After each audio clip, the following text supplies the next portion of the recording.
Si, pour l'enregistrement.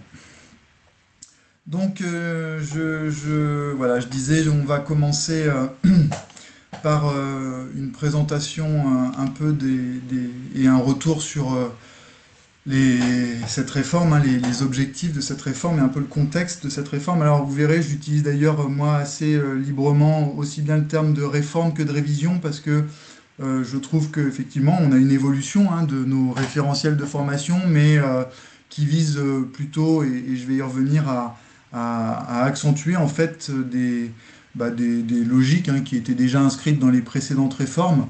Et donc, il n'y a pas, pour moi ou à mon sens, de grandes nouveautés dans les apports des contenus hein, pédagogiques, dans les contenus pédagogiques, hormis quelques nouveaux contenus mais pas forcément d'évolution très oui, nouvelle de ce qui se passait déjà, de ce qui se produisait déjà. Simplement des évolutions et par contre une organisation un peu nouvelle pour la RIFT et des modalités d'évaluation un peu nouvelles aussi pour les futurs apprenants. C'est ce sur quoi donc on va pouvoir revenir tout au long de cet échange. Donc une réforme des diplômes d'état de niveau 6 qui a été finalement assez rapidement, en tout cas pour laquelle on a été informé à partir des arrêtés du 6 octobre 2025. Hein. On était à l'époque dans un contexte assez tendu puisque vous avez dû avoir écho effectivement de tensions, notamment avec les organisations professionnelles ou représentantes des métiers, sur le fait qu'il n'y avait pas eu de la part de l'administration trop d'échanges ni de dialogue pour envisager et anticiper la réforme de 2026. Donc en tout cas des arrêtés, nous, qui ont été publiés, qui nous ont été communiqués à partir du 6 octobre 2025, dans un contexte tendu, et donc inscrit cette réforme aussi dans la continuité des travaux qui avaient été engagés par le Haut Conseil en travail social, et la parution plus particulièrement du livre blanc hein, en 2023, le livre blanc du travail social, qui préconisait notamment et à l'époque de rendre la formation initiale et continue des travailleurs sociaux plus attractive.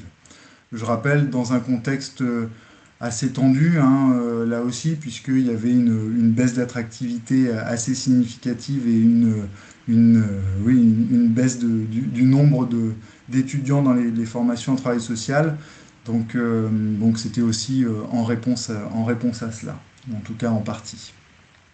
Donc des arrêtés d'octobre hein, 2025, une instruction interministérielle, nous, qui était très attendue pour nous, établissements de formation, et qui n'est parue que le 16 mars 2026, mais qui est venue justement préciser un certain nombre d'éléments hein, des référentiels, particulièrement la manière de structurer ou d'envisager la structuration des diplômes en 4 blocs de compétences.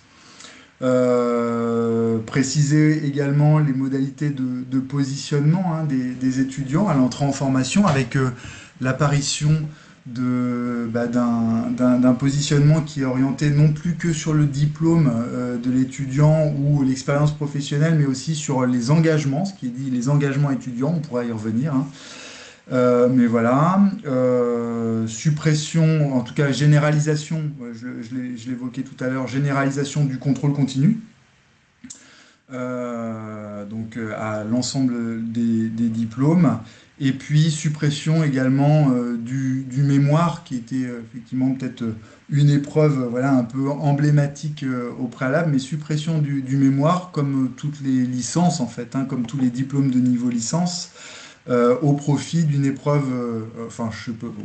au profit d'une épreuve conclusive, c'est-à-dire qu'effectivement, on n'est plus sur le mémoire à proprement parler, mais sur un autre type d'épreuve ou d'autres types d'épreuves, dont cette épreuve conclusive qui clôturera le parcours hein, et de formation des apprenants, des étudiants. Donc une instruction voilà, qui était attendue, qui apporte voilà, qui nous a permis d'apporter pas mal de précisions et d'éléments de compréhension pour nous poursuivre le travail de réingénierie hein, des diplômes, alors qu'on avait engagé même avant octobre 2025, en tout cas pour lequel on s'était préparé avant octobre 2025, mais voilà, enfin, on a eu des éclaircissements au fur et à mesure des textes et de la parution des textes par l'administration.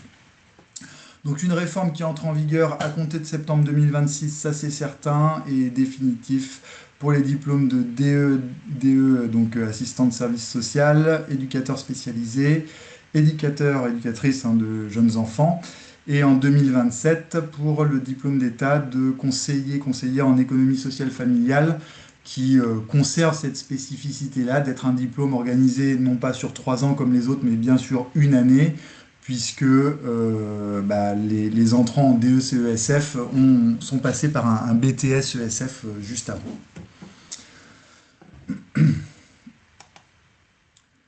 Des objectifs de la réforme, donc je disais, une question d'attractivité des diplômes, et cette attractivité, elle passe aussi ou également par un souhait d'adapter les contenus des référentiels aux évolutions de la société et aux orientations des politiques de cohésion sociale. Donc, c'est des évolutions qui avaient déjà pu être amorcées, comme je commençais à le dire tout à l'heure, mais qu'il s'agit vraiment ici d'affirmer de manière beaucoup plus oui, marquée dans les nouveaux référentiels. Donc, en tout cas, mieux prendre en compte un certain nombre d'évolutions des publics accompagnés, en termes de vieillissement, notamment lié au vieillissement de la population, en termes d'augmentation de certains troubles, notamment les troubles psychiques, de précarisation, de pauvreté, de migration, de handicap complexe et de situations de vulnérabilité multiples. Donc c'était vraiment l'occasion ici de pouvoir réintroduire ou réajuster certains contenus de la formation en adaptant oui, les contenus à ces évolutions sociétales, aux nouvelles formes de parentalité, par exemple aussi, ou aux structures familiales. Donc bien le prendre en compte. Prendre en compte également l'évolution du secteur et des pratiques professionnelles. Alors c'est pas nouveau, c'était déjà affirmé, mais c'est bien réaffirmé encore et toujours dans les référentiels là, le travail en réseau, en partenariat, renforcé, les logiques de parcours, de coordination de parcours, ça c'est vrai que de transformation de l'offre aussi, j'allais dire.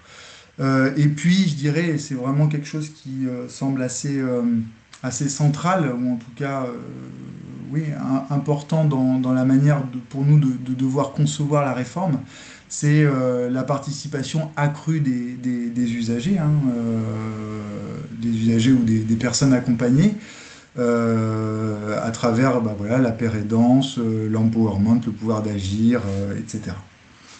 Et puis des enjeux aussi qui se dessinent à travers l'utilisation du numérique. Voilà, aussi bien dans les pratiques professionnelles, mais j'allais dire que dans les pratiques de nos étudiants aussi, puisque effectivement, ils sont, et comme tout un chacun, de plus en plus en prise avec ces outils numériques, et puis le développement de l'IA, évidemment, qui est un des enjeux et un des éléments qui vient bousculer pas mal les pratiques actuellement, y compris étudiantes. Donc voilà, on est vraiment dans cette idée, en tout cas, de pouvoir et de devoir s'adapter à ces évolutions-là, et d'inscrire vraiment nos diplômes d'État là, dans ces évolutions-là, et de manière toujours plus affirmée.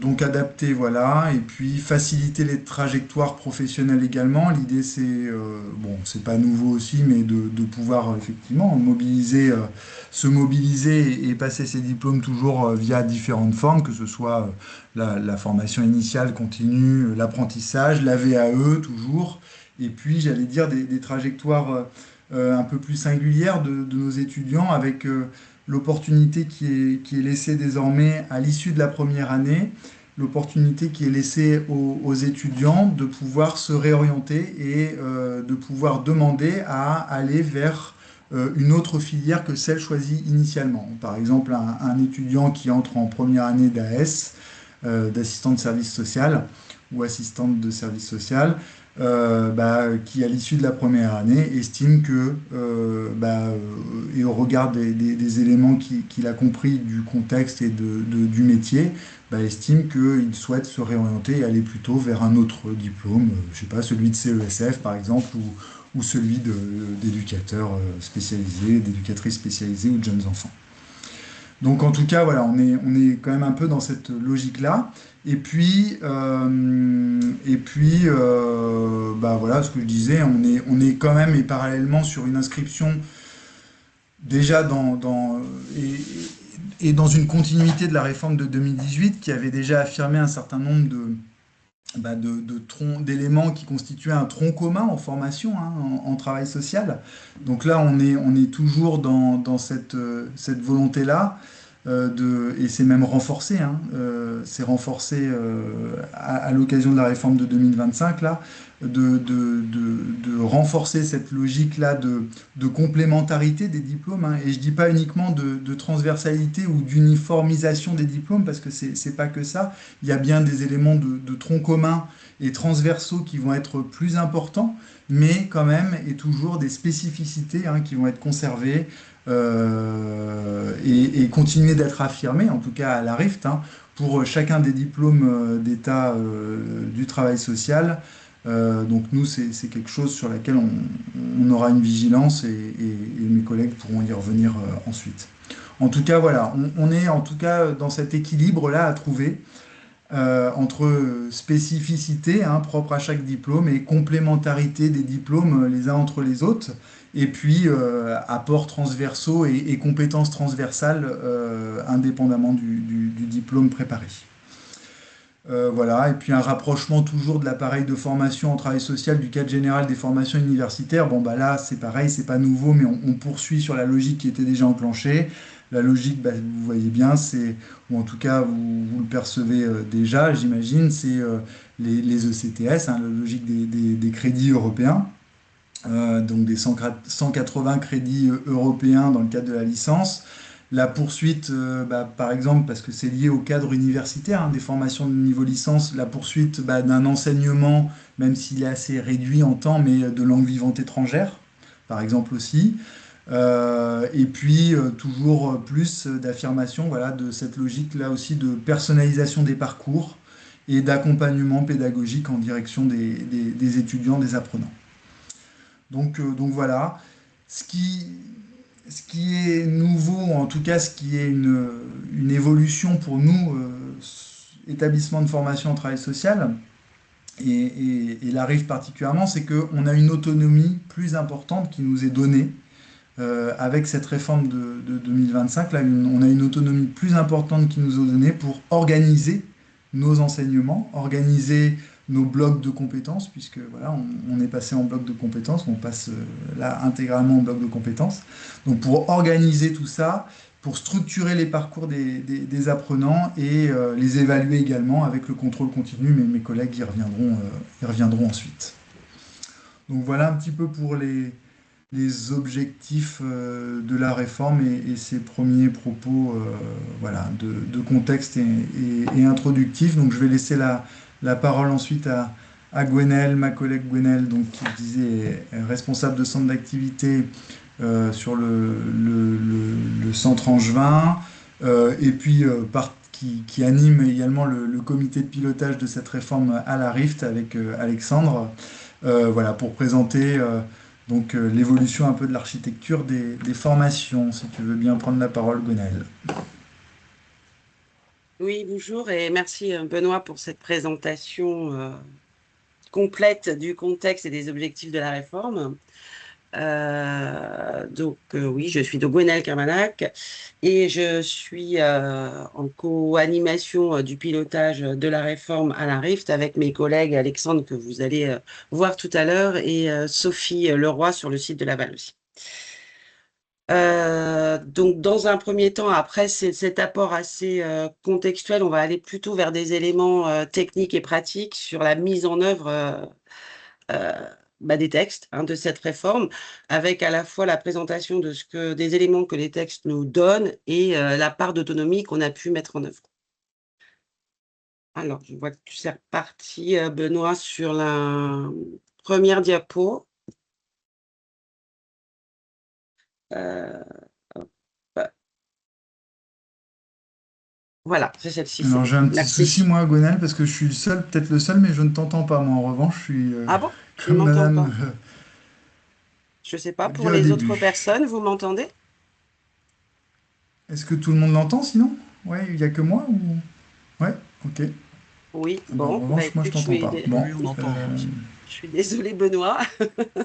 Mais parce que je pense qu'il faut que tu réactives ta caméra et ton microphone par rapport à la politique de confidentialité sur l'enregistrement du webinaire. Il y a eu une petite manipulation à faire une fois que tu as commencé l'enregistrement.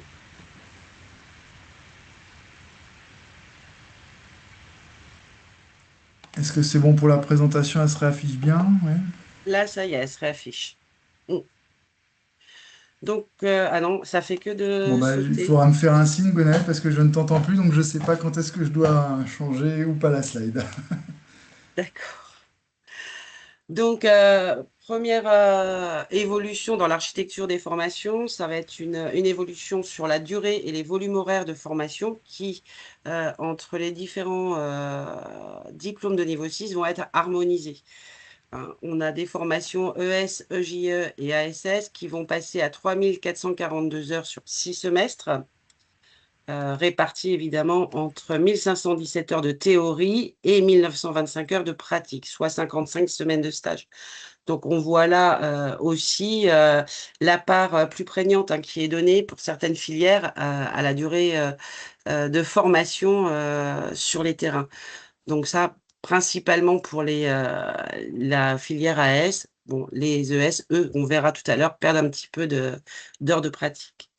La formation DE-CESF, qui, elle, est sur une année, voilà, sera sur 1104 heures sur 2 semestres, avec 544 heures de théorie et 560 heures de pratique.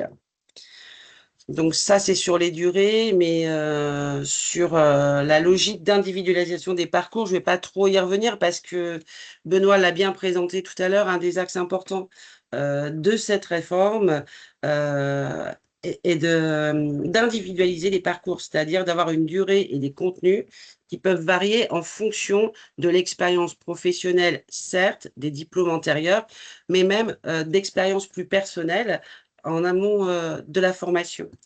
Donc, cette individualisation des parcours, elle va se traduire par un positionnement hein, que nous ferons en début de formation pour savoir si les étudiants peuvent être dispensés ou allégés de contenu de formation. Je pense que tu peux bouger, Benoît. Ça va pas être simple. Euh,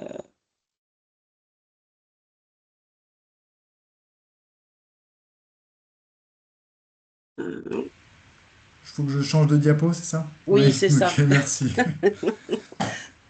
Voilà, donc si on reprend pour les horaires et la durée de formation, donc on voit bien qu'on a une harmonisation des durées, puisque quelle que soit la filière, avec la nouvelle réforme, il y aura 1517 heures de formation pour les AS, les ES ou les EJE, et 544 pour les CESF, puisque c'est sur un an, contrairement à des horaires qui étaient plus différenciés avec la réforme 2018-2020.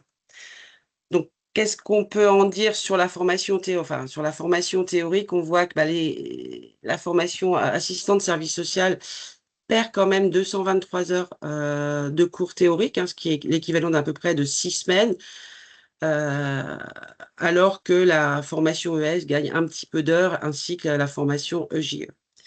Et inversement, sur la formation pratique, toutes les formations de niveau 6 auront 1925 heures de formation pratique sur le terrain et 560 heures pour les CESF sur une année.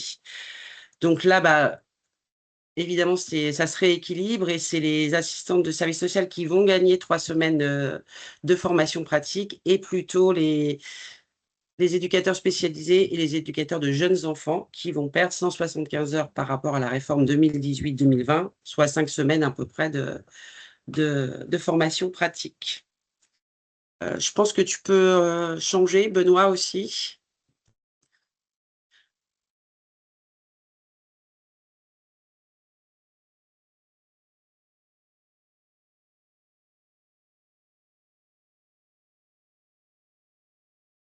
Voilà, merci.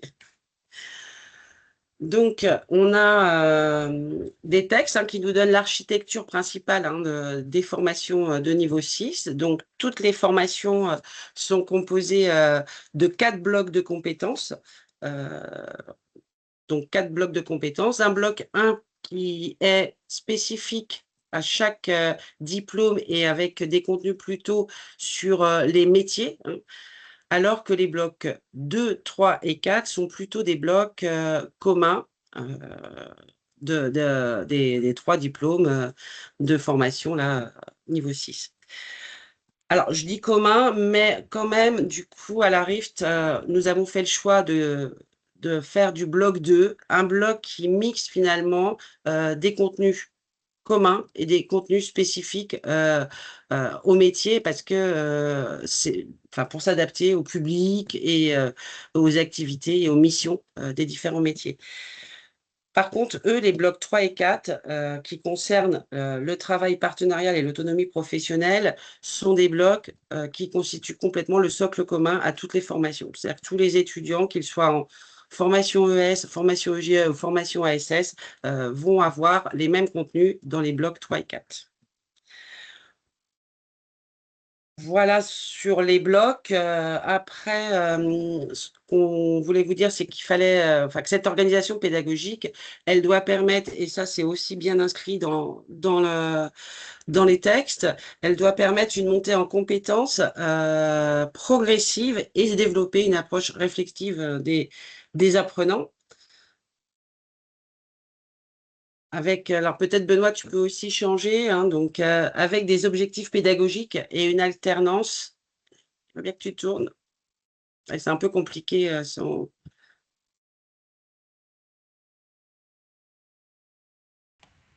Bon, je vais. Voilà, on va faire comme ça.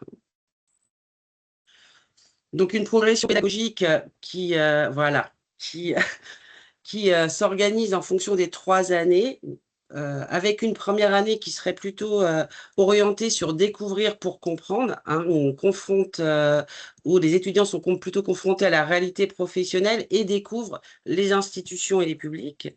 Une deuxième année, donc semestre 3 et 4, puisque nous fonctionnons toujours en semestre, plutôt agir pour se professionnaliser avec comme objectif l'appropriation des outils et des méthodes d'intervention et pour nos étudiants, l'amorce d'un questionnement sur leurs pratiques et le contexte dans lequel ils s'inscrivent. Et enfin, une troisième année dont l'objectif serait plutôt d'agir pour transférer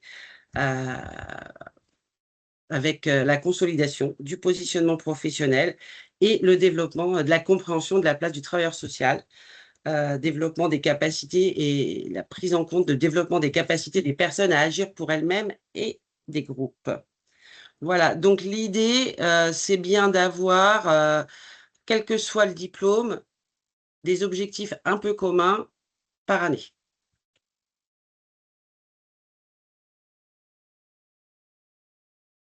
Pour donner un exemple, on va prendre plus dans le détail, mais là, ça serait bien d'avoir l'image puisque, voilà, bloc 1. Le bloc 1, donc, qui est le bloc spécifique métier, enfin que nous appelons spécifique métier, donc qui va avoir des unités de formation différentes en fonction des filières.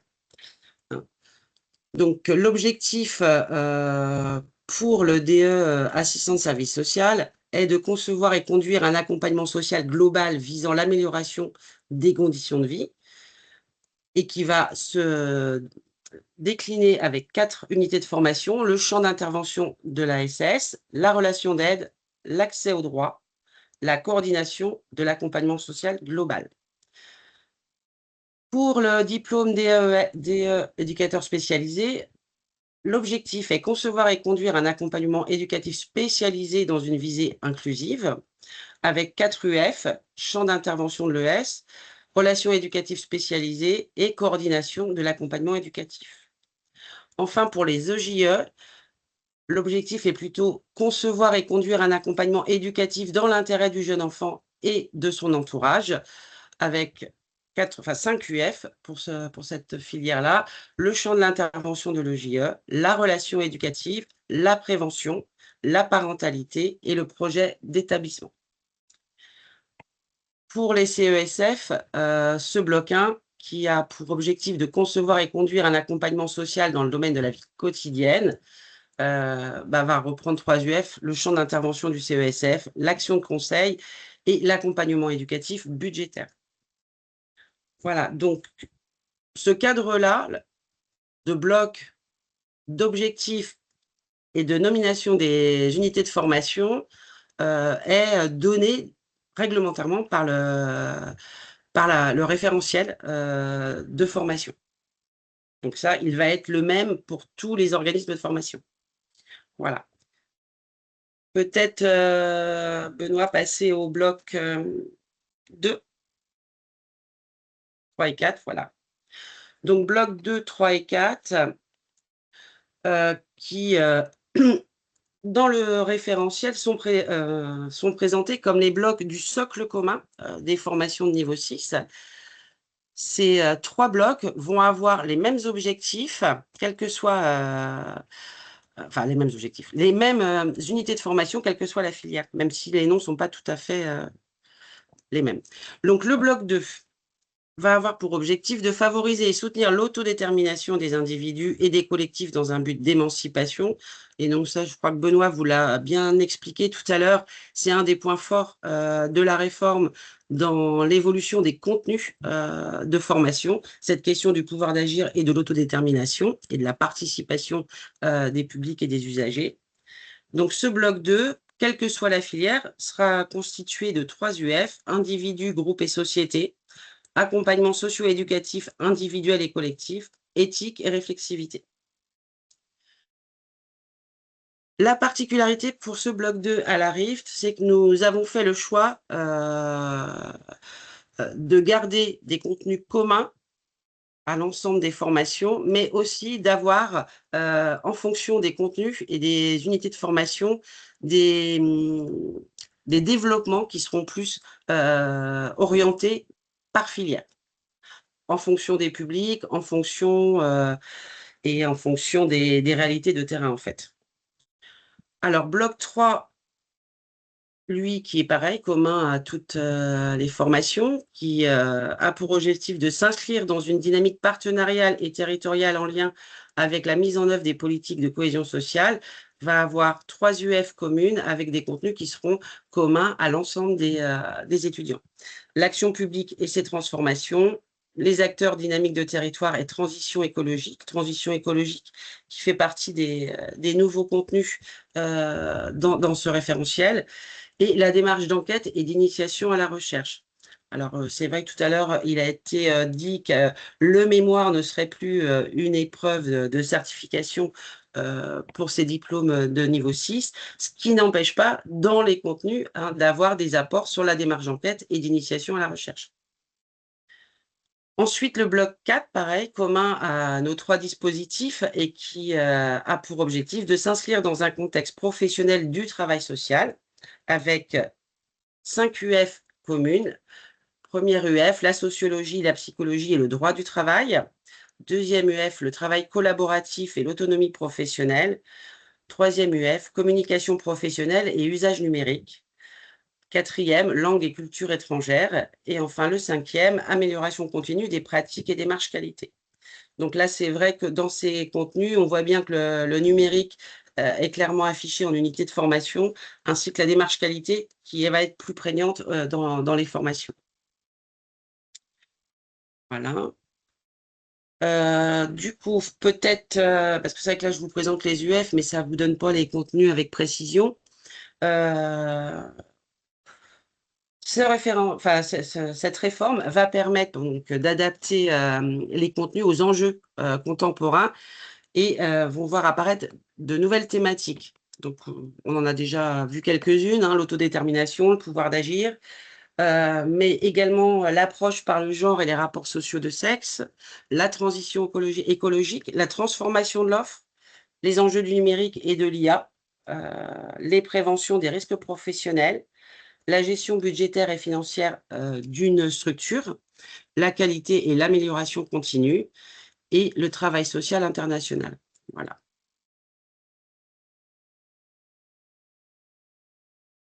Euh, toc.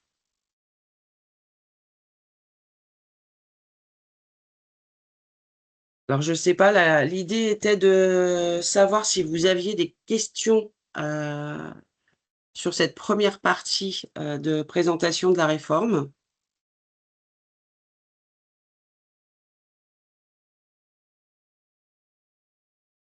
Je ne sais pas, dans la conversation, je n'ai pas vu de questions.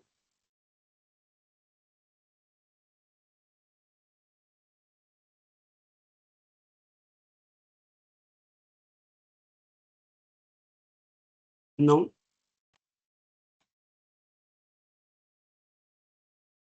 non, a priori, il n'y a pas de questions sur cette première partie.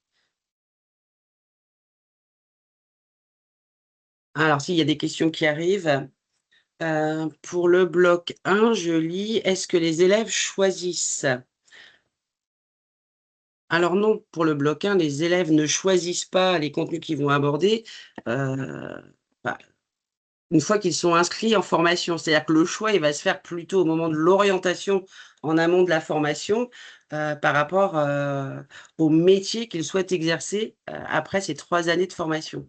S'il choisit, de s'orienter et de s'inscrire dans la formation EJE, il aura les contenus, du bloc 1 EJE. S'il s'inscrit, voilà. C'est-à-dire une fois inscrit dans une filière, les contenus du bloc 1 sont les mêmes pour tout le monde.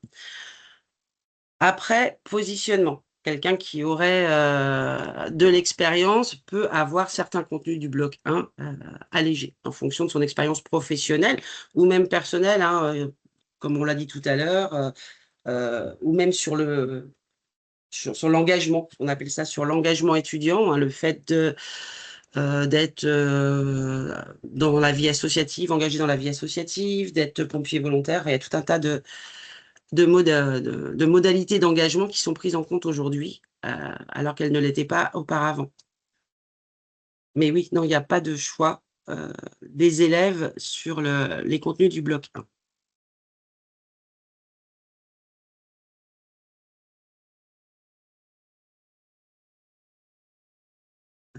Il y aura toujours un décalage avec la formation CESF. Alors, ben oui, la formation CESF, alors, bah, ça va forcément être particulier. Donc, la réforme pour la formation CESF va être décalée d'1 an dans le début de sa mise en œuvre, puisqu'elle se mettra en œuvre à partir de la rentrée, non pas 2026, mais 2027. Par contre, ce seront les premiers à être diplômés de la nouvelle version du DE CESF, puisque en formation sur 1 an, en 2028, ils seront les premiers à sortir diplômés avec cette réforme. Alors, le tronc commun avec la formation CESF, ben, on va voir justement, on va commencer à y travailler, mais oui, ça va être plus compliqué de mettre du socle commun avec les autres formations, même si bien sûr l'enjeu pour nous, c'est d'essayer de trouver des temps communs pour que les CESF puissent être en cours avec, même parfois en interfilière, avec les autres diplômes, les autres étudiants. Le BTS ESF persistera. Alors là, moi, je voudrais pas dire Oui. de bêtises. Bah, Oui, enfin, je dis oui, non, mais pour l'instant, on n'a pas d'indication qui amène à penser que le BTS ESF va disparaître. Il n'y a pas eu d'éléments comme ça. On a eu des échanges d'ailleurs avec l'inspecteur récemment à ce sujet-là et il n'y avait pas d'éléments qui, voilà, qui supposaient ou qui laissaient supposer une disparition du BTS ESF. Après, voilà, je vous dis ça à l'heure actuelle. Je ne sais pas de quoi Mm. sera fait demain, mais on n'en est pas là, effectivement. Si je peux prendre la parole, Gwen? Oui, bien sûr. Oui, vas-y. Alexandre. Ouais. Concernant la question là sur le tronc commun sur une seule année, en fait, à la Rift, on a fait le choix de conserver un tronc commun sur l'ensemble des 3 années. En fait, on n'a pas une année spécifique où on va faire que du tronc commun, ce qui fait qu'on va pouvoir, on le verra tout à l'heure à partir des modalités d'évaluation qu'on va proposer, avoir des contenus spécifiques, même en cours de 3e année. On parlait tout à l'heure de l'amélioration continue de la qualité. C'est des choses qu'on verra en fin de cursus. Donc, à ce titre-là, les CESF seront au même niveau et auront le même contenu de formation que les autres diplômes l'UDO. Donc on va réguler ça au fur et à mesure en lissant sur l'année.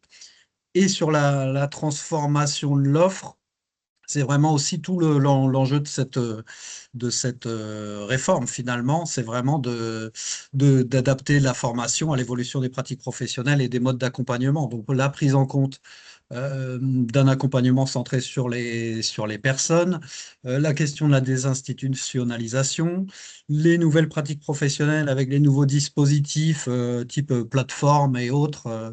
autres de travail vraiment en réseau, en partenariat, la culture de l'évaluation et de la qualité, et puis le décloisonnement entre les structures. Donc c'est vraiment l'essence même de cette réforme. Bah, initié de toute façon, effectivement, après la RAPT, hein, la réponse Mm. accompagnée pour tous, qui avait constitué un peu un élément d'ancrage, et puis depuis, voilà, qui se décline sous la forme des différents dispositifs, que ce soit d'ITEP, des IME, etc. On est vraiment dans cette logique-là, avec quand même des pratiques qui changent et des positionnements professionnels qui attendus, parce que pour en avoir échangé avec certaines structures déjà, des positionnements professionnels notamment orientés autour de beaucoup plus les questions de coordination, notamment de parcours, etc., qui sont beaucoup plus affirmées, quoi, en tout cas, et plus présentes dans les pratiques aujourd'hui.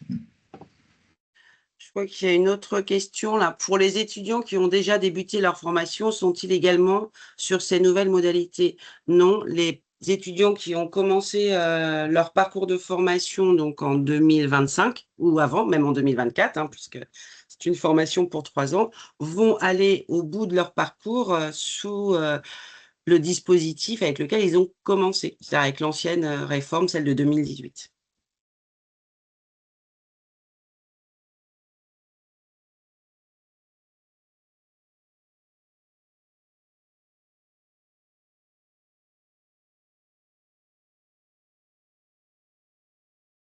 Est-ce que vous... Ah,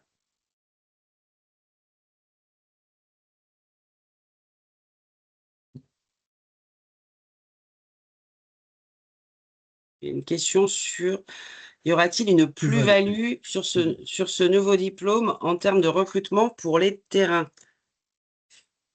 Ah, si je peux permettre, comme le disait Benoît, on n'est pas dans une révolution non plus, hein, on est dans une Non. Voilà. continuité de ce qui se faisait déjà, en l'adaptant un peu plus aux Mmh, réalités contemporaines du travail sur le mmh. terrain. Mais bon, là, non, il n'y aura pas de plus-value particulière si on est diplômé.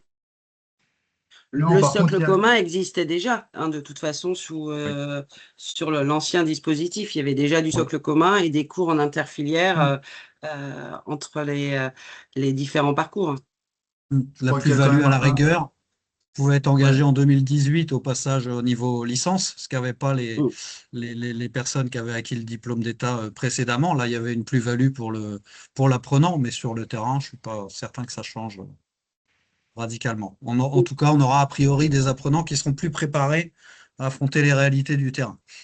Bah, et puis l'idée, c'est ça, c'est qu'avec cette logique de compétence, on est bien sur une logique aussi de professionnalisation. Et puis, et ça, c'est quand même aussi un peu dans la philosophie qui est sous-tendue par la réforme, c'est la nécessité aussi pour nous, du fait de l'alternance, hein, qui est quand même le cœur du diplôme, la nécessité pour nous, établissements de formation aussi, de faire ce lien avec vous, les terrains, et même d'associer, dans la mesure du possible, les terrains à la construction à la fois des parcours, mais aussi des contenus pour les adapter au plus proche et les confronter vraiment au plus proche, confronter les étudiants au plus proche des réalités du terrain, quoi. Donc ça, c'est vraiment, en tout cas, une ambition qui est affirmée et qu'il va falloir qu'on puisse, nous, justement, nourrir et alimenter, voilà, au moins pour la mise en œuvre et l'actualisation au fur et à mesure, quoi.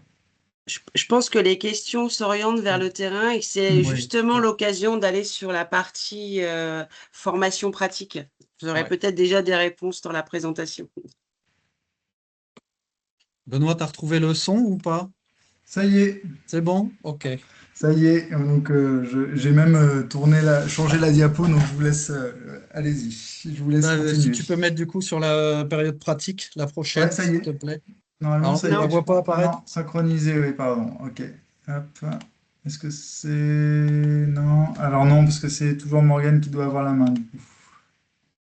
ah, Ouais, voilà. merci Morgane. C'est bon? Merci. Mm. Donc, je vais prendre la suite de la présentation là, dans la continuité de Benoît et Gwenaël. Donc, moi, je suis Alexandre Dumont, je suis responsable du centre d'activité des formations de niveau 6 et petite enfance à la Rift de Rezé. Donc, on va aller maintenant sur les questions qui vous intéressent et à juste titre en tant que professionnel de terrain, notamment la question de la formation pratique, qu'elle soit dans le cadre de l'apprentissage, du cours d'emploi ou des stagiaires que vous accueillez. Donc cette période, elle évolue. Vous l'avez vu tout à l'heure dans la vignette que vous a montré Gwenaël là sur l'évolution des contenus de formation en termes d'heures. On a des formations qui vont gagner du temps de formation pratique quand d'autres vont en perdre un peu. Donc les trois, voire les quatre, enfin non, les trois formations, pardon, seront harmonisées sur 55 semaines de formation pratique, c'est-à-dire sur le terrain, soit 1925 heures qui seront réparties en trois périodes. Donc la première période, elle va démarrer au début de la formation et le législateur nous propose entre 9 et 13 semaines sur les deux premiers semestres. Donc au cours de la première année, les apprenants devront faire au minimum entre 9 et 13 semaines sur le terrain. Cette première période, elle peut se dérouler sur deux ou trois sites qualifiants. Donc, au même titre que ce qu'on a vu tout à l'heure en termes de progressivité, la période de stage ou la formation pratique, en tout cas, elle va s'inscrire dans cette progression sur les 3 années. Donc, sur la première année, on va être vraiment dans la découverte du monde professionnel et la découverte des différents champs d'application du métier visé. Ça va permettre aux apprenants de découvrir hein, le secteur dans lequel ils s'inscrivent en tant que futur professionnel. On peut évoquer à ce moment-là notamment l'évolution hein, des profils des apprenants, avec des apprenants pour certains qui sortent tout juste du lycée, pour qui la construction du projet professionnel n'est pas tout à fait aboutie. Donc on va s'atteler au cours de cette première année à leur proposer en tout cas une découverte la plus large possible du champ d'intervention du métier qu'ils ont a priori choisi, tout en leur laissant, ce que vous disiez Benoît tout à l'heure, la possibilité aussi de se déterminer en fin de première année. Se déterminer pour bénéficier de passerelles pour aller éventuellement vers un autre type de diplôme. Donc, cette découverte-là, elle va se faire sur deux sites. Donc, ça, c'est le choix de la Rift. Hein. Nous, on maintient une période plutôt, enfin, de deux périodes sur deux sites. Je vous montrerai après tout à l'heure le calendrier sur lequel on va s'appuyer. Et la particularité de cette première période, elle est qu'elle doit être encadrée par un référent titulaire du diplôme préparé ou titulaire d'un diplôme de niveau égal ou supérieur au diplôme visé. Ça a un enjeu, notamment dans le cadre des apprentissages, où il faut qu'on garantisse aussi qu'on puisse y avoir à un moment une relation, une proximité et une culture professionnelle qui se construisent au contact de professionnels formés au même DE. Donc avec cette ouverture quand même qui est proposée par le législateur, de pouvoir préparer cette période pratique auprès d'un titulaire de diplôme égal, voire supérieur. Donc on peut avoir à certains moments des titulaires qui vont être, enfin des référents de période pratique qui vont être notamment CAFERUIS ou qui vont disposer de master ou choses comme ça. Donc là, ça dépend. On s'adapte au terrain, mais on a quand même cette exigence et cette vigilance d'avoir des professionnels qui soient formés et en mesure d'accompagner nos apprenants dans le cadre de cette première période pratique. On peut passer à la vignette suivante. Donc la deuxième et la troisième période, là, c'est une période comprise entre 42 et 46 semaines, pouvant se dérouler sur deux ou trois sites qualifiants. On a fait le choix, nous, à l'ARIF, de la faire démarrer en fin de première année et elle va se poursuivre sur deux sites différents jusqu'à la fin de la formation. Donc on verra en termes de volume horaire ce à quoi ça correspond. Cette période, elle sera encadrée par au moins les deux, enfin, pour au moins les deux tiers par un référent titulaire du diplôme d'État préparé par l'apprenant, le législateur précise le cas échéant, ce qui nous amène quand même quelques souplesses dans nos dispositifs, et le tiers restant par un titulaire d'un diplôme au moins égal ou supérieur au diplôme préparé. Alors sur le papier, parfois, ça ne veut pas dire grand-chose. Nous, après, on peut, au regard de ce que vous nous proposez, les étudiants et les terrains, faire des arbitrages aussi en validant ou pas tel maître d'apprentissage ou tel terrain pour la réalisation d'un stage, en fonction aussi de la progression de l'apprenant sur ces 3 années. Donc, dans les deuxième et troisième années, on sera beaucoup plus sur la mise en œuvre concrète d'activités liées à la profession et au métier visé. Et dans la troisième année, vraiment sur la consolidation et puis de l'affirmation d'une identité professionnelle. Donc voilà, on s'inscrit, et puis c'est une des valeurs fortes et mise en avant à la RIFT, dans une logique d'alternance intégrative, hein, c'est-à-dire vraiment de veiller à une articulation et une préparation des apprenants en étant autant sur le terrain qu'au sein des organismes de formation pour avoir le contenu théorique, et en veillant à cette articulation entre les apprenants, les formateurs de terrain et les référents professionnels. Donc à partir d'instances, à partir de suivis qui sont mis en place, et puis à partir de moments un peu clés dans le parcours de l'apprenant, notamment les évaluations annuelles, ou alors des instances qu'on peut mettre en œuvre aussi quand l'apprenant rencontre des difficultés sur le terrain ou dans le cadre de sa formation théorique. Donc on recherche vraiment cette complémentarité. L'idée, c'est vraiment d'amener nos apprenants à développer toutes les compétences qui sont inscrites dans le référentiel professionnel du métier visé. Donc, je vous le disais, à la fin de chaque période pratique, il y aura un bilan qui sera réalisé par le référent professionnel, avec évidemment l'apprenant, et puis un formateur pour mesurer l'évolution de l'apprenant dans le cadre de sa formation, et puis veiller à ce qu'il soit bien dans l'acquisition des compétences du référentiel. Donc, on sera vraiment dans cette progressivité aussi sur le parcours de nos apprenants sur le terrain, et puis en articulant aussi avec les professionnels, et puis en ajustant au maximum les projets de stage aux besoins des apprenants et puis à la réalité aussi du terrain. Donc ça se fera dans une construction vraiment tripartite entre l'apprenant, le terrain et le centre de formation, et c'est ce qu'on essaye en ce moment de remettre en question et de développer en associant beaucoup de terrain à nos réflexions sur l'évolution de ce diplôme et sur nos modalités d'accompagnement. Donc la vignette suivante, elle vous présente donc ce que je vous disais tout à l'heure, le calendrier de l'alternance. Alors, je vais vous donner quelques clés de lecture pour bien comprendre. Donc sur la colonne de gauche, on va avoir la première, la deuxième et la troisième année, avec le nombre de semaines d'alternance qui vont être ensuite proposées et déclinées dans le cadre des différentes périodes. Donc en première année de formation, on aura 13 semaines de formation pratique, on aura 12 semaines en seconde année, et on aura 30 semaines pour la dernière période pratique. Donc la RIFT a fait le choix de proposer une première période pratique. Donc tout à l'heure, je vous disais que le législateur, pardon, nous proposait que ça puisse se faire sur 2 à 3 sites qualifiants. On a pris l'option de 2 sites qualifiants, estimant qu'on est déjà suffisamment en difficulté pour trouver des terrains de stage, qu'il fallait peut-être pas multiplier non plus les, enfin, les formalités et toute la partie administrative, et que pour les terrains, c'était aussi des périodes qui permettaient d'accompagner un stagiaire dans une durée suffisamment longue pour percevoir son évolution et préciser les besoins. Donc la première période pratique de cette première période de stage donc sera de 16 semaines, suivie d'une autre période de 6 semaines sur un autre terrain. Et là, on sera vigilant aussi, l'idée étant que l'apprenant puisse découvrir le champ le plus large possible du métier auquel il souhaite, enfin, pour lequel il se présente en formation. On aura la deuxième période pratique, donc qui commencera en fin de première année. Donc là, on aura une période de 4 semaines, donc avant la période estivale. On sera ensuite coupé par la période estivale et on reprendra sur le même terrain de stage pour une période de 8 semaines. Donc on aura une période globale là pour cette deuxième période pratique sur un seul et même terrain, une période de 12 semaines. Donc stage un peu plus long qui nous amènera à voir autrement l'évolution de nos apprenants au regard des attendus du référentiel. Et ensuite, on s'inscrira dans ce qu'on appelait autrefois le stage long, donc c'est-à-dire une période beaucoup plus conséquente, hein, de 30 semaines de la fin du 4e semestre, donc de la fin de la seconde année jusqu'au terme et jusqu'à la fin de la formation. Donc, une première période de 8 semaines avant la période estivale, et ensuite 2 périodes de 14 et de 8 semaines pour aller au bout de la formation. Donc ça, cette période pratique-là, c'est un seul et même terrain.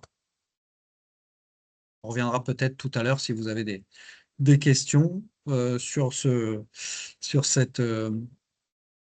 choix, en tout cas, qu'a fait la RIFT par rapport à nos propositions sur l'organisation des périodes d'alternance.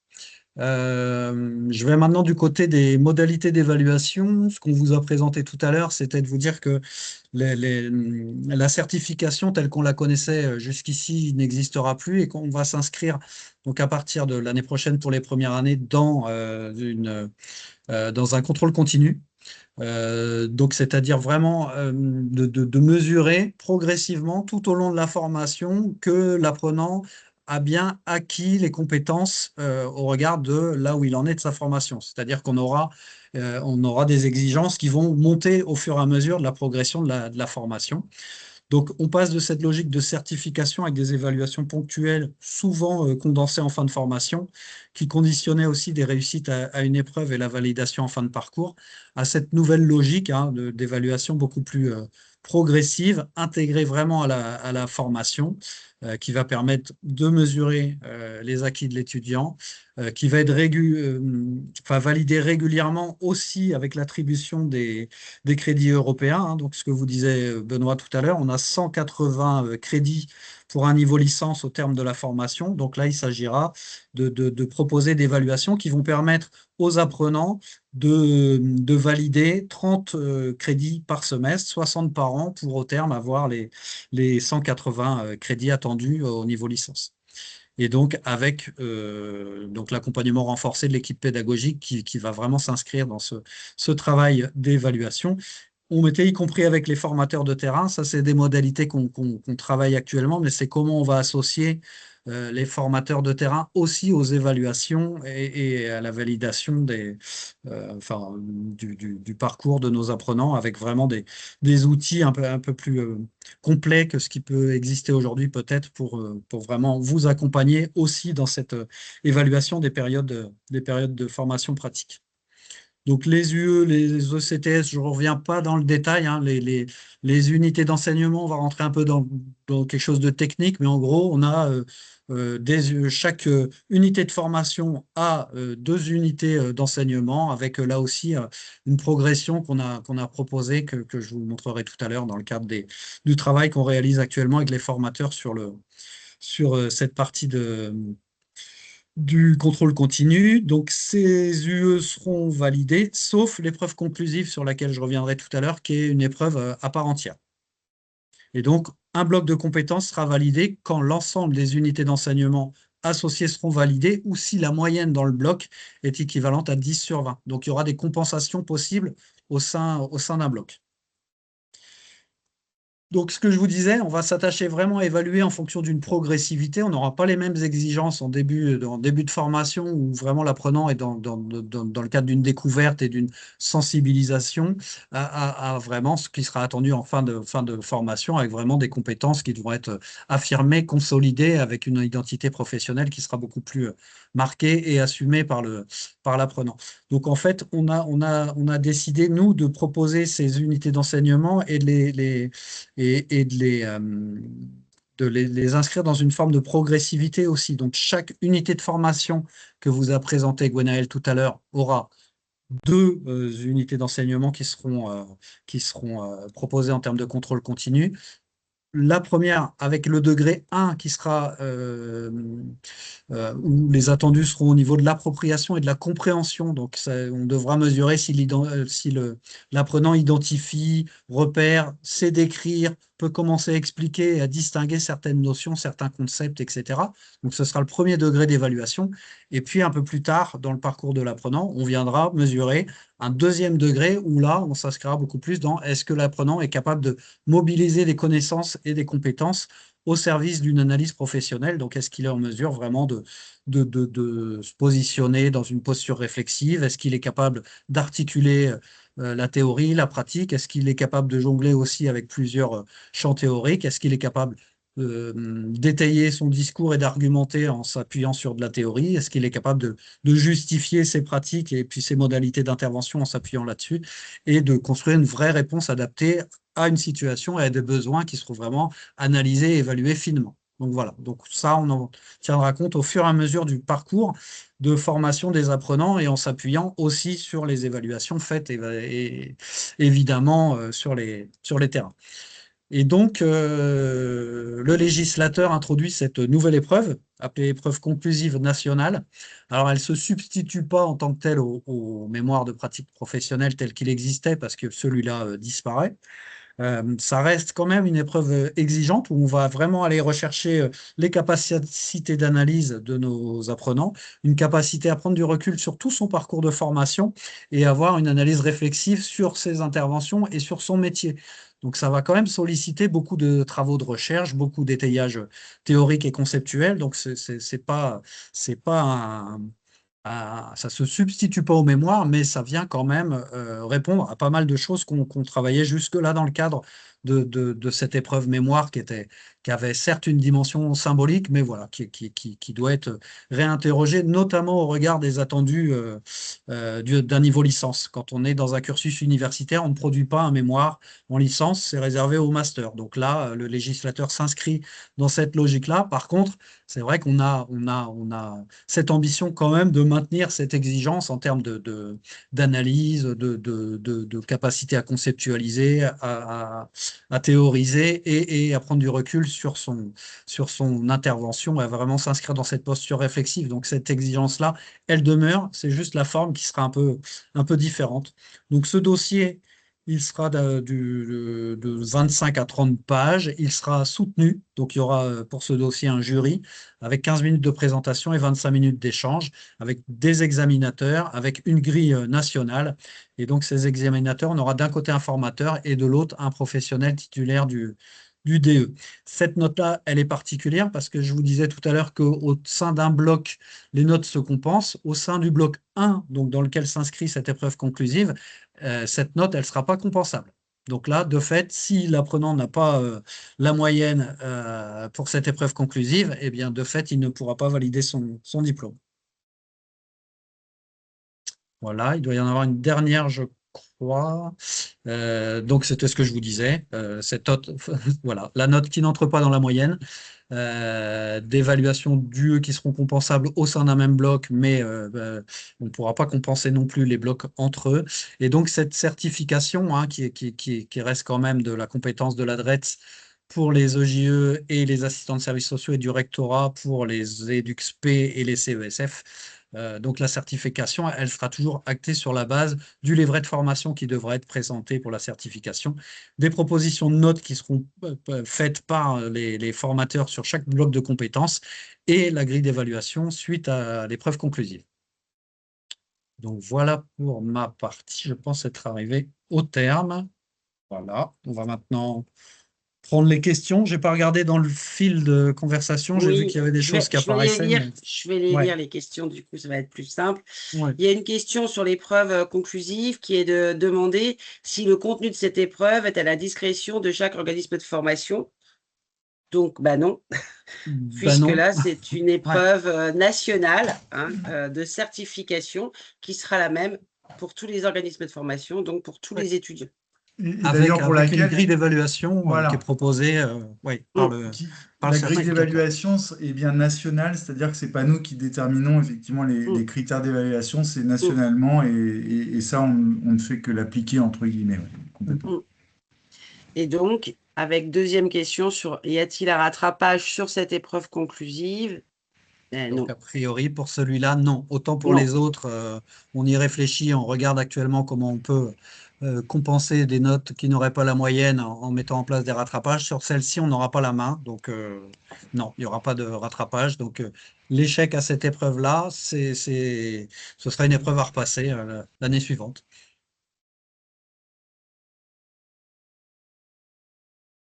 N'hésitez pas à prendre la parole ou même à brancher vos micros, hein. On peut être Ouais, aussi dans l'échange maintenant, au-delà des. maintenant on peut y aller, Ouais. effectivement, ouais, c'est ça, ouais.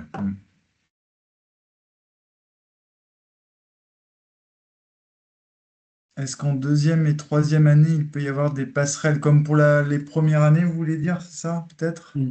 Ouais, je pense que c'est ça. J'imagine que c'est ça. Ouais. Donc, Il y en aura tout pas cas, de passerelle, non, ouais, les textes, ils le mais prévoient que pour le passage oui, à la fin de la première année vers la deuxième année. Donc, les oui. textes prévoient pas de choses particulièrement pour la deuxième ou la troisième année ensuite. Non. Par contre, une Oui, des volontés du c'est moi qui a posé législateur, la c'était de question. favoriser les passerelles entre diplômes. Donc, au terme des 3 ans de formation, vous aurez validé notamment des blocs communs. Ces blocs communs-là, vous n'aurez C'est pas à les ça. repasser si vous voulez, en tant que EJE, passer le diplôme d'éducateur spécialisé. Vous aurez déjà 2 blocs sur les 4. Les blocs 3 et 4 seront déjà acquis, effectivement, puisqu'ils sont transversaux. Oui, allez-y, Vous Oui, madame. m'entendez? Amélie. Oui, oui, Oui, Oui, allez-y, Oui, allez-y. allez-y. c'est moi qui a posé les questions. Oui, C'est vrai que moi j'avais cru en effet que, et du coup ça me rassure un peu que du coup j'avais imaginé en fait un diplôme très généraliste avec très peu de spécialisation. Hmm, Euh, et du coup ce que j'entends, c'est-à-dire qu'en fait il y a pas il y a des changements, mais c'est pas révolutionnaire parce qu'en fait on garde la spécificité quand même des diplômes, des hmm, compétences et des domaines et des lieux, des publics, enfin oui, voilà. Et c'est pour ça que c'était ça ma question, parce que je m'étais dit, bah, j'avais tellement imaginé que c'était, bah, demain, j'ai envie d'être AS, j'ai envie d'être EduxP, mais en fait, ce que vous me dites, c'est qu'à la fin, s'il y a un changement, ou même 3 ans, 5 ans après, le hmm, changement de profession, il y aura juste peut-être que des blocs à revalider. Peut-être que même oui, les VAE seront encore facilitantes, j'ai envie de hmm, dire. certainement, oui. Facilitantes, c'est un Oui. peu ça l'idée, c'est qu'à un moment, je dis ça parce que je suis éducatrice jeunes enfants de métier, mais mhm, maintenant je travaille sur l'action sociale avec plein de publics. Je suis une pure produit de. Hmm, J'étais spécialisée et je suis devenue généraliste et dans l'action sociale, même si j'ai un diplôme d'État d'éducatrice jeunes enfants. hmm. Donc je pense que c'était un peu. J'avais imaginé que c'était un peu ça aussi, ça de réforme. bah, Mais en tout il y cas, a eu je beaucoup ne de sais choses. pas, j'ai pas tout entendu tout à l'heure, je ne sais pas si tu l'as Ah, dit, Gwenel, mais nous, il y a un vrai choix institutionnel qui a été fait, c'est sur ce bloc 2 là, qui normalement est pensé comme un bloc commun à l'ensemble des formations, nous, de conserver des entrées vraiment spécifiques métier. par métier. Ouais, donc tu l'as peut-être dit, Gwenel, excuse-moi si je me J'ai répète, pas ou dit pardon si je me entrée, j'ai dit répète. prolongement. Mais voilà, mais c'est vraiment ça, en plus, une volonté, nous, un marqueur, ça qui est propre à la Rift et sur lequel on a vraiment un souhait important. Ouais. Et ce que j'ai pas dit, et je suis en train d'y penser, c'est que quand même le bloc 1, qui est quand même le bloc spécifique métier, il représente un tiers des heures de formation théorique quand même. Ouais, c'est Il 500 est, heures. Ouais. il est sur 500 heures. Donc, le Et le bloc bloc 1 2 et aussi, bloc d'ailleurs, c'est 2, les deux plus voilà, gros c'est blocs. les Ouais. deux blocs qui sont à eux deux, représentent les deux tiers de la formation. Donc, ça veut dire que quand même, les spécificités métiers, elles sont quand même bien présentes. Oui, il y a eu beaucoup de choses de véhiculées autour du diplôme travail social unique. C'est pas la forme que ça prend. En tout cas, c'est pas la forme que l'ARIF souhaite et la couleur que l'ARIF souhaite donner à ces diplômes, hein. Donc, effectivement, il y a une grosse part de spécifique qui est conservée quand même. Et après, donc, je voulais revenir à cette question si pour le professionnel qui voudrait changer de filière et de diplôme. Donc, évidemment, pour revenir à la question de tout à l'heure, c'est que les personnes qui auront acquis le diplôme post-réforme qui pourront bénéficier de ces passerelles et de la validation de ces blocs. Pour les autres, il y aura toujours cette possibilité, par contre, d'étudier tous les allègements et dispenses au regard du parcours, de l'engagement, de l'expérience professionnelle, etc. Donc, on vient quand même faciliter ce passage pour des professionnels qui auraient envie ou qui auraient besoin de changer enfin, en tout cas de réinterroger leur parcours pro et puis d'aller vers un autre diplôme d'État, comme c'est souvent le cas. On en a quelques-uns quand même, hein, et on en connaît des professionnels qui ont changé et voilà, qui peuvent bénéficier de ces passerelles-là. J'ai une question ensuite sur le dossier. Alors, j'imagine l'épreuve conclusive ne sera pas forcément en lien avec le stage. Oui, Si, Elle le sera en partie, mais pas uniquement. En fait, c'est bien un dossier ou une épreuve qui vise à montrer comment l'étudiant a monté en compétence finalement et comment cette montée en compétence, elle s'est faite aussi bien par la pratique qui reste quand même un élément assez central effectivement dans la formation, et aussi par l'appropriation des éléments théoriques. Et c'est bien je dirais, c'est plus cette articulation-là et ces liens qu'il va pouvoir faire lui, l'étudiant ou l'apprenant, l'apprenante de son côté, qui va faire l'objet vraiment de l'analyse, quoi, hein, de ce dossier. Donc, il Et y aura donc, des liens avec le stage, voilà. forcément, quand même. Si, si, si. Et donc Et pas avec avec un les stage, stages. avec Voilà. les stages sur 3 ans, effectivement, parce que c'est Oui. vraiment à penser sur 3 années, quoi. Il y avait une question sur l'exigence pour côtoyer sur les 3 ans des publics vulnérables différents et sous différentes formes, internat, accueil de jour, etc.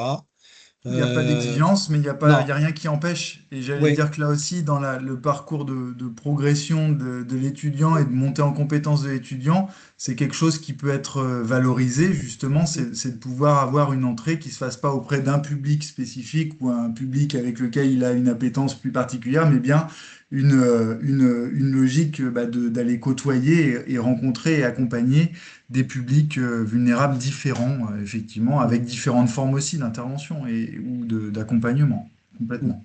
oui, c'est vraiment la dimension du parcours qu'à prendre en Mm. considération aussi, et de la cohérence dans ce parcours-là.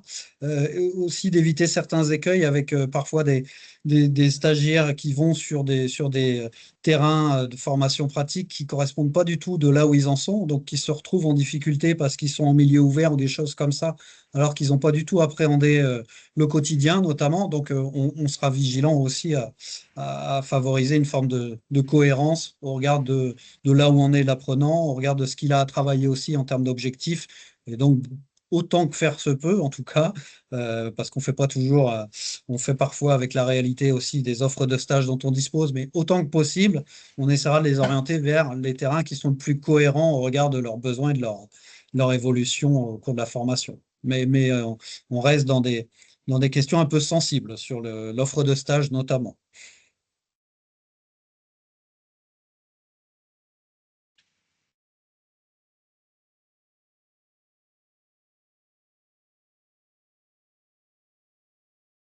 Alors, comment se passe l'organisation des stages actuellement? Les étudiants doivent-ils encore démarcher les structures ou y a-t-il des commissions toujours en place? Actuellement, alors je crois qu'il y a des petites variations auprès Une filière D'une à filière l'autre. à l'autre? d'une filière à l'autre. Oui, Mm. alors pardon, je parle avec un peu de retenue là parce que j'ai pas encore toute l'expérience. Moi, je suis pas à la rive depuis si longtemps que ça, donc j'ai pas encore toute l'expérience pour vous répondre complètement. Mais toujours et quand même dire que oui, les étudiants sont à l'origine, hein, des démarches. C'est eux et ça s'inscrit dans la logique de leur parcours. Donc c'est aussi eux qui construisent ce parcours-là et qui construisent oui, leur choix pour aller vers telle structure, tel public, telle modalité d'accompagnement ou pas d'un public. Donc ils sont à l'origine de cette recherche et normalement voilà, accompagnés par le centre, par l'établissement, par la RIF pour justement s'engager auprès d'un lieu de stage à un moment de son parcours. Mm. Voilà, Ah, donc ils doivent effectivement, démarcher Benoît, les structures, oui, c'est ça, ouais. si je peux compléter, pour certaines filières, on a des Ouais, protocoles qui sont définis avec des offres de stage sur lesquelles les étudiants sont positionnés. Donc ça dépend des conventionnements passés avec les établissements. Quand il y a ouais. conventionnement et inscription dans le protocole, c'est des modalités particulières. Sinon, l'étudiant est à la manœuvre, hein, en recherche de stage, en autonomie, avec au sein de chaque filière des commissions de stage, hein, avec des référents de stage Ouais, dans chaque Avec qui promo, sont il y a un présents. référent Et de puis, stage, effectivement. ouais, Ouais. donc ils Et travaillent des avec délégués, chaque, c'est ça, des oui, délégués délégués de de stage. stage, qui Mm. travaillent en concert avec les référents, avec les responsables de formation pour trouver des terrains, pour proposer des terrains, pour voilà, veiller à une bonne articulation en termes de respect des territoires, etc., etc. Et puis on regarde des besoins et du parcours de la personne. Et Donc dans ça certaines dépend. filières aussi, mais pas forcément toutes, il y a des logiques aussi qui peuvent continuer d'exister de pots communs, c'est-à-dire il y Mm. a un nombre de stages qui sont apportés comme ça et soumis ensuite à effectivement des positionnements hein, collectifs au sein de la promo mais des positionnements d'étudiants pour aller vers tel stage. Et puis, entre eux, bah, effectivement, j'allais dire échanger, parfois même négocier pour aller vers telle structure de stage, hein, ni plus ni moins. Mais oui, ça peut exister aussi sur certaines filières, pas forcément sur toutes. Et avec un axe de travail qu'on devait commencer à développer cette année, mais au regard du chantier de la réforme, on n'a pas forcément eu trop le temps de s'y mettre, mais on va se réinterroger notamment les conventions, on va faire de l'aller vers aussi vers les terrains pour trouver de nouveaux lieux de stage, pour revisiter un peu nos pratiques. Enfin, on a vraiment cette volonté à l'arrivée de se rapprocher des terrains pour être au plus près de vos besoins aussi et de les articuler avec nos offres de formation. Il Il y y a a une une autre formation, une question. question oui, sur la Oui, Ouais, sur la gratification. gratification. Donc la réforme n'a aucune incidence sur la gratification. La gratification reste, et le principe de gratification reste le même. Donc passer 8 semaines de stage, au-delà de 8 semaines de stage consécutifs sur un terrain, eh ben, on est effectivement sur un stage qui est gratifiable. Là, il n'y a pas de changement particulier avec les nouveaux référentiels. C'est d'autres règles qui s'appliquent et d'ailleurs qui ne sont pas propres qu'au travail social, hein, qui sont applicables plus largement à tous les stages indépendamment du diplôme préparé, quoi. Et c'est ce qui nous a amené au découpage de Oui, nos périodes pratiques, par exemple, le découpage de la période pratique 2 entre la fin de première année et la deuxième année, qui permet une coupure d'été suffisante pour ne pas avoir une période de stage de plus de 8 semaines. Alors l'idée, évidemment, n'est pas de dire qu'il ne faut pas d'empêcher. gratifier Non, surtout nos pas. Ouais. étudiants. Mm. C'est surtout pas ça l'idée. Et c'est pas notre Donc, positionnement à la RIFT. L'idée, voilà, c'est c'est c'est pas. Ouais. vraiment pas de dire qu'on ne gratifie pas. C'est un droit aussi des étudiants, mais c'est Ouais. d'aménager, effectivement. Maintenant, voilà, on est aussi confronté à, voilà, à une réalité de recherche de stage qui est complexe pour nos étudiants et de financement des stages complexes pour certaines structures aussi.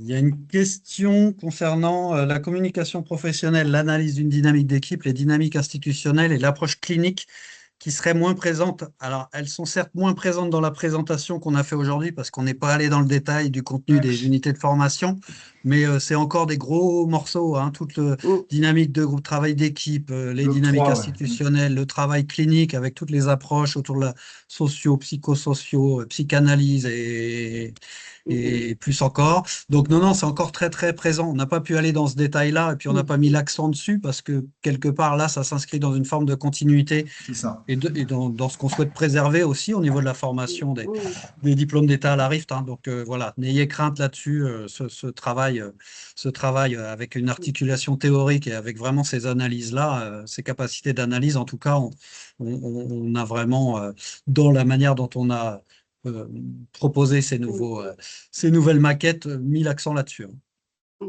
Madame Villou-Le Métayer aussi, je crois que vous aviez encore la main levée. Si vous aviez une question, ou alors c'est un oubli, je sais pas. Ça n'oublie.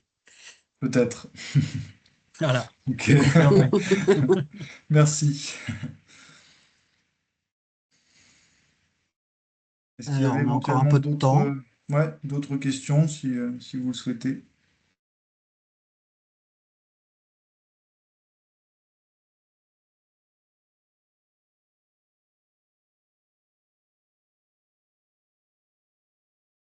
Pas forcément.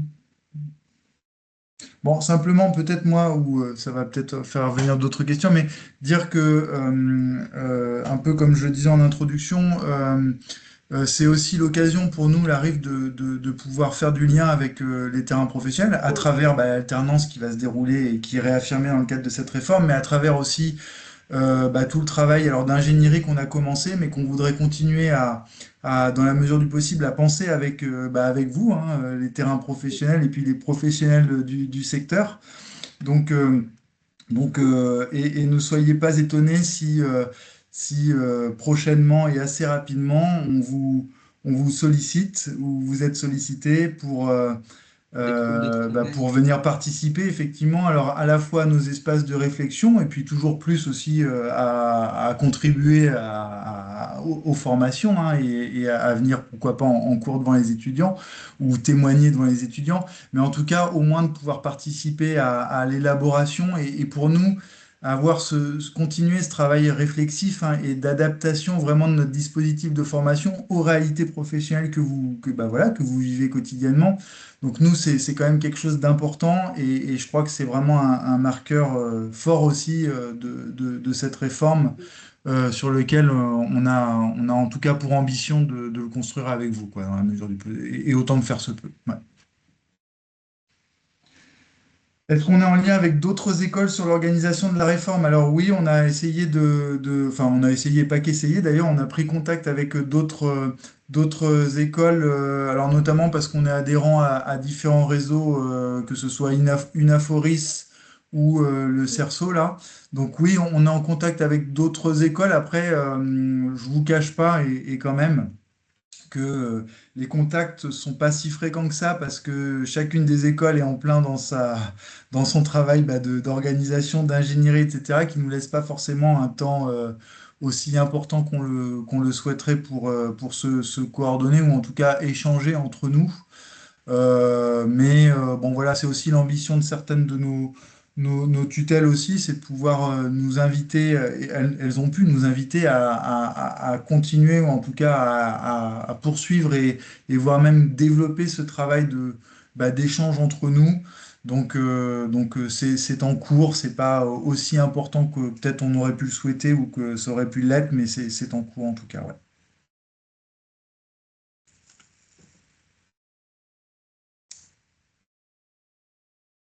Il y a une Alors, il y a une question sur ouais, pour être jury ou formateur, comment s'y prendre?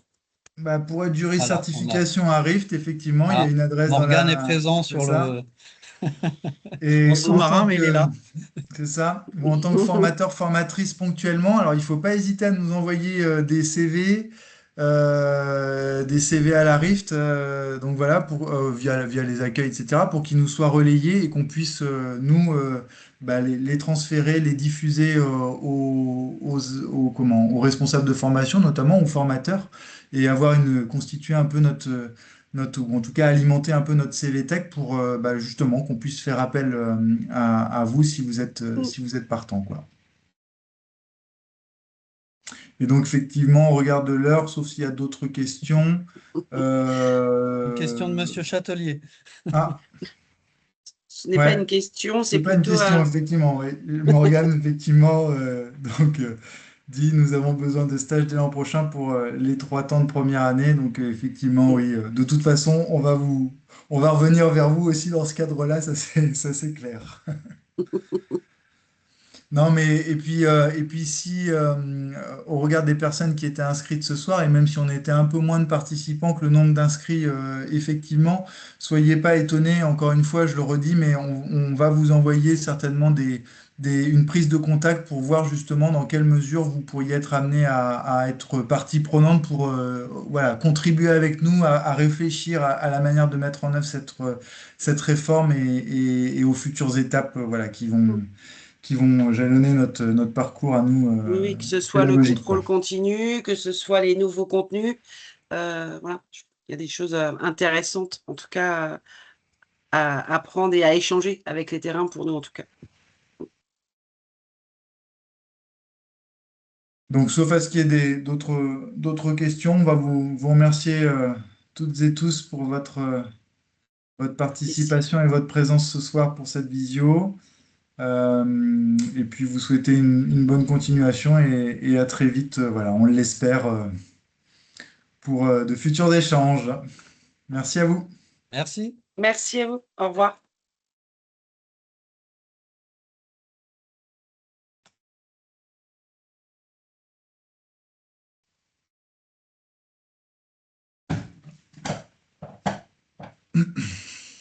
Je vais arrêter l'enregistrement. Ah bah c'est fait. Non, peut-être pas encore.